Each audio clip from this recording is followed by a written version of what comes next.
Een verrassende wending bij Forum voor Democratie vanavond. 3 maanden voor de verkiezingen trekt Thierry Baudet zich terug als leider van de partij en stopt hij als lijsttrekker. Hij blijft wel in de Tweede Kamer zitten en gaat onderaan de lijst staan. Dat heeft hij vanavond in een filmpje op Twitter bekendgemaakt.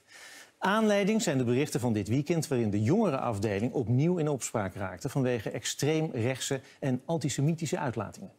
Als er een cultuur ontstaat van trial by media en of als er daadwerkelijk dingen zouden zijn voorgevallen die niet door de beugel kunnen, in beide gevallen wil ik politieke verantwoordelijkheid nemen. Ik zie af van mijn plek op de kieslijst. Ik stel mijn positie ter beschikking. Uiteraard zal ik in de Kamer blijven, ik ben gekozen. Ik zal betrokken blijven bij Forum voor Democratie. Ik zal de partij blijven steunen. En ik zal graag als lijstduwer op de kieslijst komen om de partij te blijven steunen. En ik zal blijven meewerken aan wat er maar kan om Forum voor Democratie verder te brengen. Maar bij deze is hopelijk definitief al deze nonsens gestopt. Verslaggever Ardy Stemerding staat bij het partijkantoor van Forum in Amsterdam. Dat is een heel verrassende ontwikkeling, Ardy. Heb jij nog mensen kunnen spreken daar? Nee, want ongeveer een uur geleden kwam Thierry Baudet hier zelf naar buiten. En die wilde voor onze camera niet reageren. En hij scheurde weg in een auto die hier klaar stond voor hem. En voor de rest zijn de luiken bij het partijkantoor al een hele tijd dicht. Sinds de mensen binnen ontdekten dat wij hier voor de deur stonden. Dus verdere communicatie met Forum is op dit moment lastig. En wat was het voor overleg daar binnen? Nou, er was in ieder geval een overleg tussen Thierry Baudet en Freek Jansen, de voorzitter van de jongerenpartij van Forum en de nummer 7 op de lijst voor de Tweede Kamerverkiezingen. En om hem was afgelopen weekend dus zoveel commotie. Want verschillende partijprominenten, waaronder Annabel Nanninga en ook Joost Eerdmans, vonden dat hij moest opstappen omdat hij te weinig optrad tegen de extreemrechtse geluiden binnen de jongerenafdeling van Forum. En ze vonden dat hij dus moest vertrekken. Nou, Baudet zat hier binnen in ieder geval in overleg met hem. Dat konden we zien toen de ramen hier nog open waren. En dat was een tamelijk emotioneel overleg, kon je wel merken. Want op een gegeven moment stond Baudet zelfs op, liep naar Freek Jansen toe en omhelsde hem ook. Nou, gezien vanaf de straat wekte dat even de indruk dat Freek Jansen dus inderdaad zijn functie zou neerleggen en dat hij zou opstappen. Maar ja, niet veel later kwam dus het filmpje van Baudet en de verklaring dat niet Freek Jansen op dat moment, maar Thierry Baudet zich terugtrok als lijsttrekker van Forum. Oké, dankjewel Ardy. Gaan we door naar Den Haag, naar Xander van der Wulp. Xander, ja, de vraag is, wat heeft de doorslag gegeven voor Baudet? Ja, dat blijft denk ik nog even de vraag. Want het is heel moeilijk om in het hoofd te kijken van de meest onvoorspelbare politicus die ik hier op het Binnenhof ben tegengekomen. Ardy zei het al, niemand wilde officieel wat zeggen. Baudet heeft zijn telefoon ook uitgezet. In zijn verklaring verwijst Baudet enkele keren naar de media, dat die hun oordeel al klaar zouden hebben. Maar dit gaat echt om een interne strijd binnen Forum. Hij verwijt partijgenoten dat zij hun oordeel over Freek Jansen en over de jongerenbeweging al te snel klaar hadden.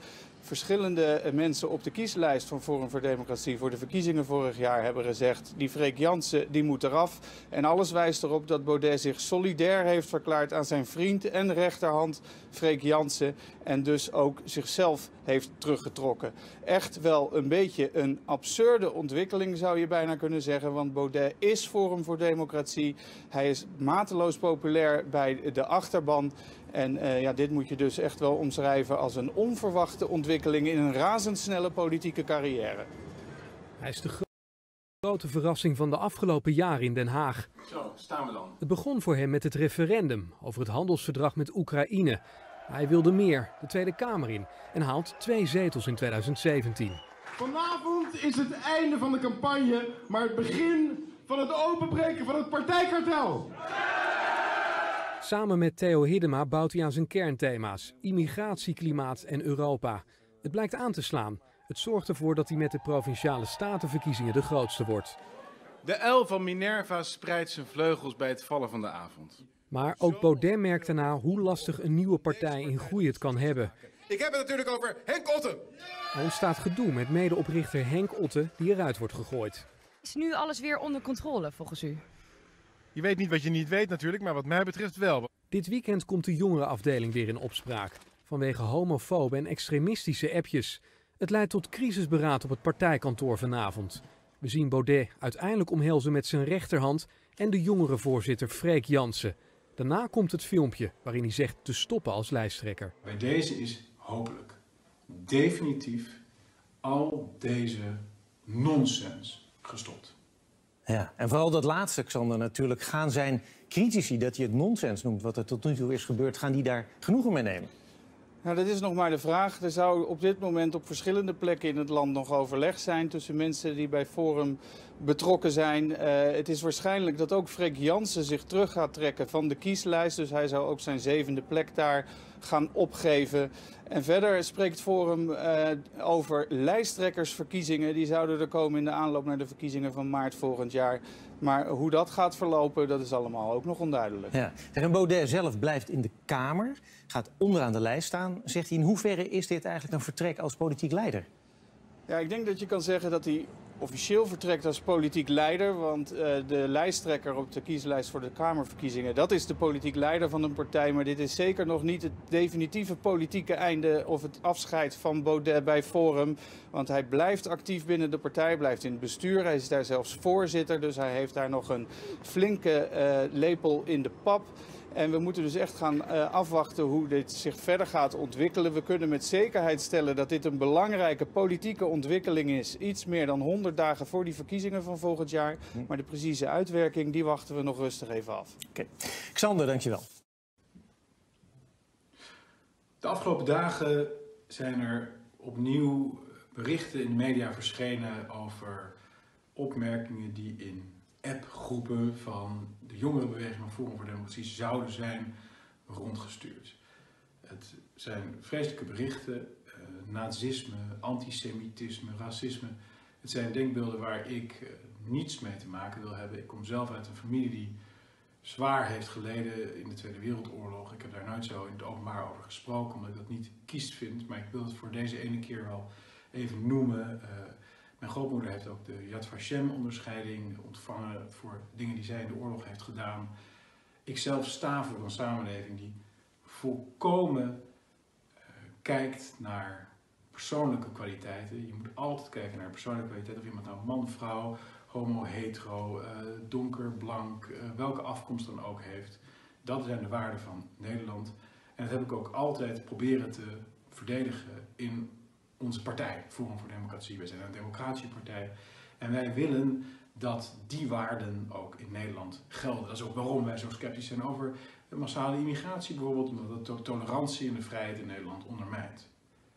Tegelijkertijd zie ik dat er voortdurende verwijten zijn tegen mij en de partij met aantijgingen die volstrekt ongegrond zijn. Boreaal bijvoorbeeld, of een afspraak met iemand, een etentje wat je dan eindeloos erna wordt gedragen. Of een foute grap, een opmerking. Het wordt allemaal tot enorme proporties opgeklopt. En daarom dat ik een heel scherp onderscheid altijd heb willen maken tussen aan de ene kant, wat is er waar van aantijgingen? En dan moeten mensen uit de partij, dat is evident. En aan de andere kant, trial by media. Want we weten dat de media niet te vertrouwen zijn.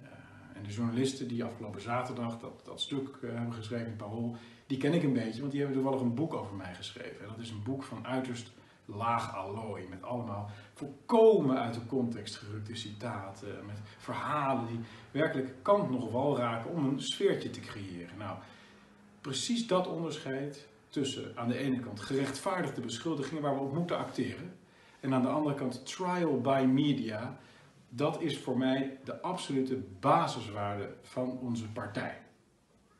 En ik zie dat er nu binnen de partij allerlei mensen zijn die toch op basis van die berichten in de media niet het onderzoek willen afwachten dat een lid van de Eerste Kamer, een lid van de Tweede Kamer en een lid van het partijbestuur willen gaan doen. Om te kijken wat is er aan de hand. En natuurlijk, als er dingen zijn gebeurd die niet door de beugel kunnen, dan moet daar tegen worden opgetreden. Dat is evident, dat wil iedereen. Maar we dreigen nu op een punt te komen als partij dat we daarop vooruit gaan lopen en mensen al voor de bus gaan gooien, nog voordat we weten wat er is gebeurd.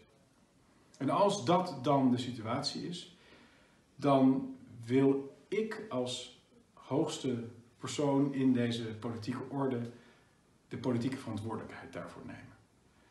als er een cultuur ontstaat van trial by media en of als er daadwerkelijk dingen zouden zijn voorgevallen die niet door de beugel kunnen, in beide gevallen wil ik politieke verantwoordelijkheid nemen.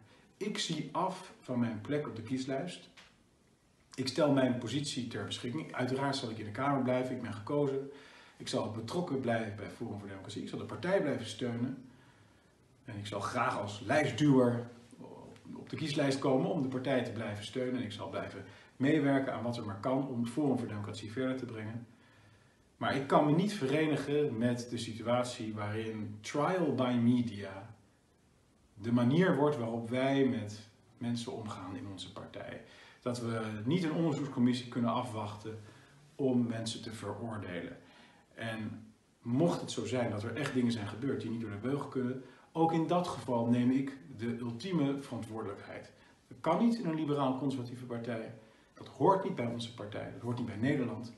En dan bij deze heb ik daar ook de ultieme politieke consequentie aan verbonden. We blijven strijden voor een beter Nederland. We blijven strijden voor onze idealen, voor onze geschiedenis en onze identiteit. En dat kan ik ook doen in een andere rol.